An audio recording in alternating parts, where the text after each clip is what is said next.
Noong panahon yun, nagustos ng Espiritu Santo sa Zacarias na maniwan at nagpahayag ng ganito, "Purihin ang Panginoong Diyos ng Israel, sapagkat hiningap niya at pinalaya ang kanyang bayan. At nagpadala siya sa atin ng isang makapangyarihang tagapagligtas mula sa David na kanyang lingkod.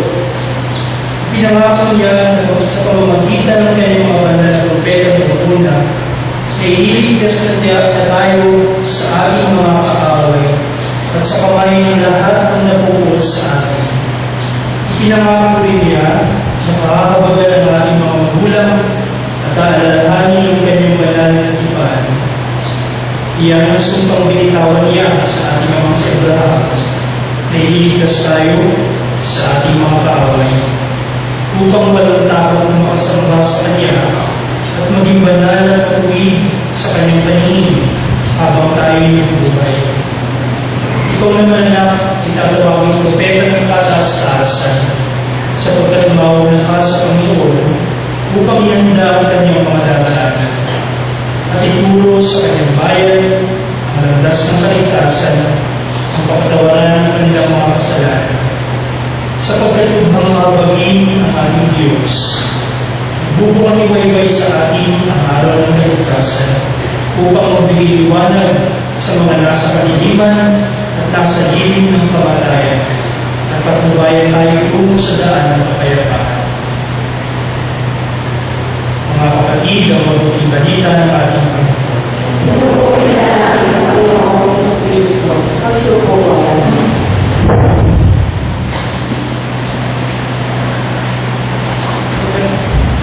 Magandang umaga po sa inyo lahat.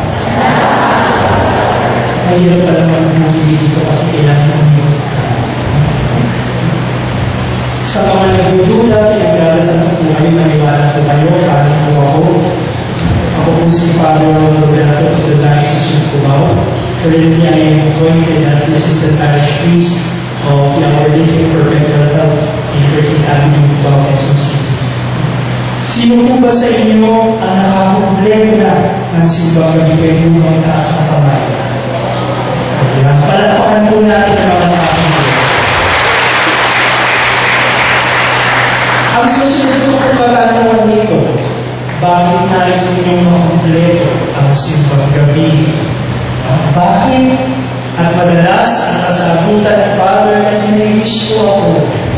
Anong wish ko? Father, magka-boyfriend. Ang taon na 65. Himala. Ngunit pinapaalala sa atin na kahit na ito ay naging bahagi ng ating kultural tradisyon bilang mga Pilipino, ang pagkumpleto sa simbang gabi ay wala lang talagang kinalaman sa isang wish. Bagkus ang simbang gabi ay ibigay sa atin upang magkaroon tayo ng pagkakataon na patunayan sa Diyos na sa loob ng siyang madaling araw, patutunayan ko sa iyo, Panginoon, na ako'y nagsisikap na maging karapat-dapat tumanggap sa Mesiyas na darating. Kaya, pinagtitiisan natin gumising ng madaling araw.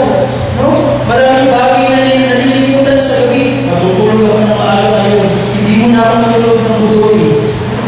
Para magising ako ng maaga, dahil nais mong makumpleto ang simbang gabi. Hindi dahil may wish, ngunit dahil nais mong patunayan sa Diyos na ako'y magiging karapat-dapat na tanggapin ang Mesiyas. At kahit na mahirap, sulit ang ating pagtitiis. Sabi nga lang ni Bibli, mamapag-isipin. Sulit ang ating paghihintay, sulit ang ating pagising sa umaga, sapagkat ang hinihintay natin ay darating at isang ulit na lang, darating na siya, ang ating Panginoon na Jesucristo. At ang ating Ebanghelyo ngayong huling simbang gabi ay tungkol sa awit ni Zacarias, the character of Zechariah. At ito ay hindi na iba sa awit ng ating mahal na ina. At ang awit na ito ay tungkol sa pagpapasalamat sa Diyos. Isang pagpupuri sa Diyos sapagkat isang himala ang nangyari sa kanyang buhay.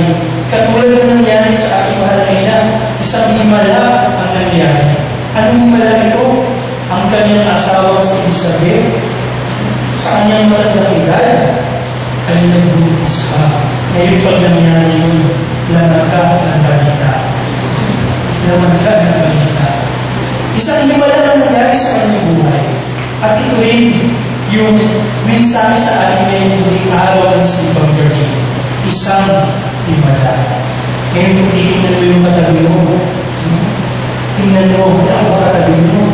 Tingnan mo yung katabi mo, hindi ba mukhang himala? Himala yan, sapagkat yan ay likha ng Diyos. Yan ay likha ng Diyos. Ngunit makakalungkot lamang na madalas para sa atin, ang isang himala ay isang bagay lamang na nakikita sa hindi ordinaryong paraan. A miracle for us is something that is beyond one's imagination. A miracle is something that is extraordinary. Hindi madalas makita isang matanda, biglang tumangkad, isang mataba o labasadin, 24 hours, kaya na siya. Ito ang mga himala para sa atin. This is our concept of a miracle. It is something like the divine intervening in the realm of the human. Ngunit pinapaalala sa atin, ang himala ay hindi lang mo nakikita sa ganitong paraan. Ang himala ay hindi lang mo nakikita sa ganitong paraan. Naalala ko yung kwento ng isang pulis, isang pulis at isang smuggler. Alam niyo ba yung kwento niyo? May isang batang pulis na inutusan ng superior. Bantayan mo ang lugar na ito sapagkat dyan nalaan ng isang suspect. He is a suspected smuggler, sabi ng kanyang superior. At siya naman, full of zest and enthusiasm, binantayan niya yung kanyang lugar. At isang araw, may dumaan na isang bagong kotse. Pinahinto niya yung checkpoint at nakita niya ang driver, yung suspected smuggler. Suspected smuggler. Pinahinto niya at dahil nakita niya ito yung hinahanap ng tao, hinalubog niya yung kotse upang makahanap ng ebidensya. Ngunit wala siyang nakita. Kaya, pinaalis niya yung suspect. The following day, may dumaan naman na isang kotse.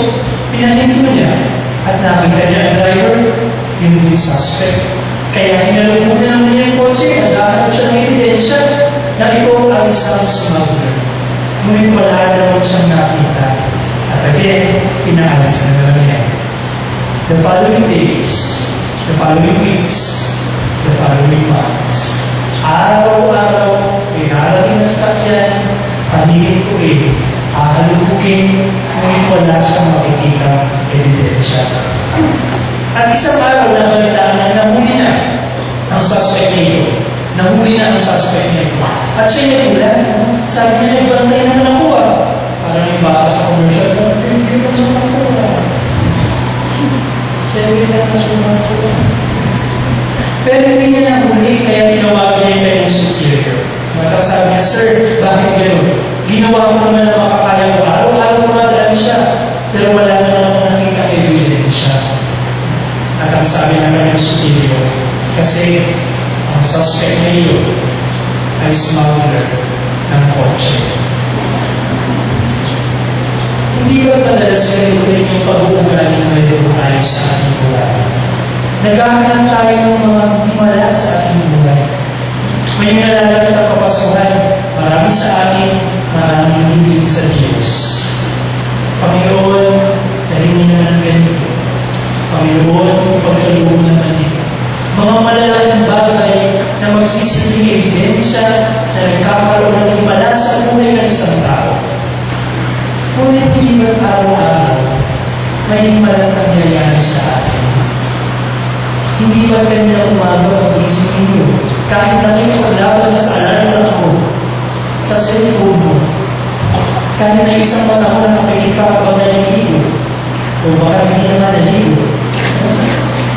Hindi ba isang himala yun na hinayaan ka ng Diyos na ikaw ay umako? Madalas kapag tayo yung bibigit na mabigat na gamit,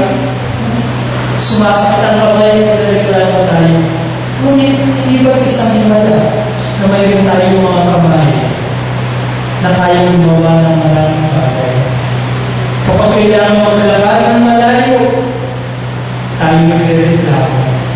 Ngunit ang pasalamat na tayo sa Diyos sa himala na tayo mayroon mga paa na ang ibang tao ay hindi nakakaranas nito. Sa pang-araw-araw natin mga buhay mga kapatid, mayroon mga himalang nangyayari. Ang isang matandang lalaking hawak-hawak pa ang kamay ng kanyang matandang asawa. Hindi ba isang himala nito? Ang isang mister na nagpapagod sa trabaho maghapon, uuwi sa pamilya at nagpapakahilan para sa kanila. Hindi ba isang himala nito? Ang isang hindi mo makilala na tumulong sa iyong mabuhat ng iyong gamit, hindi ba isang himala nito? Mayroon ito pag-inikot ng gamit kung gagalit ka pa. Kapag may isang taong tumulong sa isang matandang tumawid ng kalsada, hindi ba isang himala nito? Araw-araw may himala. Ang problema, hindi tayo nakatuon sa mga bagay nito. Ang laging hinahanap natin, mga malalaking bagay. Ngunit ang hamon sa ating mga kapatid, magkaroon ng isang disposisyon, isang pagpugaling tulad ng kay Zacarias, na sa himala nangyari sa kanyang buhay, siya yung may pagpupuli sa Diyos. May isang inaligayahan walang katapusan. Ang isang tao hindi masaya lamang kung ang kanyang nararamdaman ay pagpupuli sa Diyos. Kung araw-araw kaya mo magpuli sa Diyos, kahit masakit sa ulo ng asawa, kahit masakit sa ulo ng mga anak, isang pasasalamat sa Diyos ang kailangan upang makaramdam ka ang kaligayahan. Ang kapasuhan ng mga kapatid, hindi nakasalalay sa mga malalaking bagay ating gagawin. Pagko sa kapasuhan, nakasalalay sa ating pagkatao, sa ating relasyon, sa ating mga mahal sa buhay, sa mga taong hindi natin kilala. Alam niyo noong simula ng Disyembre, ako po ay naanasan ng mga pag-request ng isang eskwelahan na makinig sa umpisal, sa unang umpisal ng mga bata, ng grade 3 students, when they asked me to hear the confessions of grade 3 students preparing themselves for the first communion. At nakakatawa yung mga kasalanan ng mga bata. Ang sabi nila, Father, patawarin po ako kasi po namogyan po ako, kasi po pamilip po ako, kasi po namogyan po ako ng piso sa tatay ko. Kasi mga maliliit na bagay, nakakatawa sila. Ngunit nararamdaman mo ang kanilang pagsisisi. Some of them were even crying when they were confessing expected dreams. And there was this little girl who approached me and said, Father, bless me. Forgive me for I am sin. She was so serious. Just imagine a grade 3 student who that serious, kneeling in front of me and almost crying. At ang sabi niya, Father, patawarin mo kasi po, matigas ko ang ulo sa mami ko. Hindi ko ako sumusunod sa mami ko. Galing po ako sa mami ko. Nagtatampo po ako sa mami ko. At napansin ko lahat ng sinasabi niya, laging sa mami niya. At napansin ko sa likod ng bata, sa hindi kalayuan, ay may isang babae na nakaupo. At nakakulot yung buo. Nakatingin sa aming dalawa. At sabi ko, naman, ito yung nanay ng bata. Pagano yung nanay. At nararamdaman ko, I was able to sense that there was something wrong with the relationship. And there was something wrong with the relationship. Kaya sabi ko sa bata ko, sige, bilang parents mo, magdasal ka ng isang ama namin lahat. Pero sa pagdasal mo ng ama namin kung sa harap ng altar, alalahanin mo yung mga bata sa ating bansa na mahirap, na walang makain at hindi makapagpapala. At pagkatapos mong dasal ito, lumapit ka sa iyong mami. At yakapin mo yung mami, halikan mo, sabihin mo, Mami, I love you, sorry po sa mga kasalanan ko. At umalis yung bata na nakangiti at lumuhod sa harap ng altar. pagkatapos ng minasal, tumayo yung bata. Nag-obserbahan ko talaga. At dahan-dahan lang ang bata papunta sa kanyang ina. Nararamdaman kong masaya, ngunit natatakot. At nung siya'y malapit sa kanyang nanay, sininggaban ng kanyang nanay. Niyakaw ng mahigpit sa liig at ninalikan. At nakapikit yung matanong ang bata at sabi niya, Mami, I love you. Sorry po sa mga kasalanan ko. At alam niyo, I saw how the face of that woman changed. Mula sa pagkakulot ng kanyang ulo hanggang sa pagtingin ng kanyang mga mata at pagtulo ng lupa. I am sure that changed something in her life. Ang batang iyon ay sa innocent at ignoraning bata. Ngunit alam na niya kung anong kahulugan ko. Alam na niya kung anong kahulugan ng kapasuhan. Ng kapasuhan ay hindi lang tungkol sa pagtanggap sa mga malaking regalo. Ng kapasuhan ay hindi lang tungkol sa magagalong dekorasyon. Bagos alam na ng bata nito sa murang edad niya na ang kapasuhan ay tungkol sa pagpapahalaga sa mga relasyon. Na ang himala ay nangyayari sa ating pagkatao. Mga kapatid, ito ang hamon sa atin ngayong huling araw ng siglo gabi. Sabihin na natin na ito tayo kahilingan. Kung ano klaseng kahilingan na ito tayo. Sana ito ay lagi konektado sa kapasuhan. Sana ito ay lagi konektado sa napakalaking himala ng kapasuhan. At ang himala ito na ang Diyos ay naging tao upang ang tao ay makaranas ng pag-ibig ng Diyos.